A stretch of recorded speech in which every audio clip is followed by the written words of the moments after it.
Hey guys, how's it going? A real quick discussion about diagnosing heart attack with the blood work.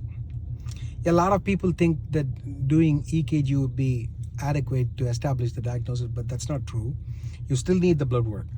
Heart is like a large muscle, and within the muscle you got the enzymes and proteins, and when there's a heart attack, the enzymes and protein leak out of the heart muscle into the bloodstream. When you check the blood, those levels could be elevated, and that could establish the diagnosis of heart attack. So we need the blood work. And we have been doing blood work since 1960s to establish the diagnosis. But what we have been checking in the blood has been changing over time. In the 1960s, they would be checking an enzyme called as creatine phosphokinase.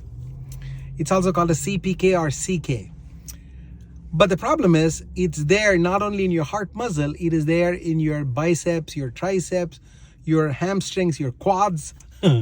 So when somebody goes to the gym and comes back with a lot of soreness in all their muscles after a workout, and if they also have chest pain and they end up in the emergency room, and when you check the level and if it's elevated, then that doesn't exactly establish a heart attack diagnosis, because that enzyme could be coming from the other muscles too.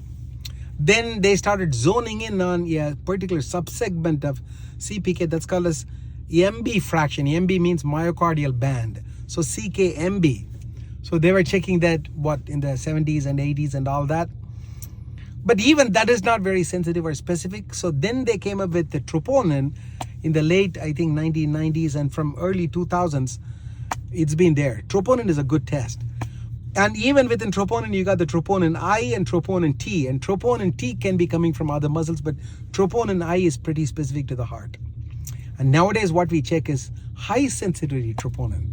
It's amazing, because high sensitivity troponin can figure out little variations in the blood as little as picograms. Do you know what a picogram is?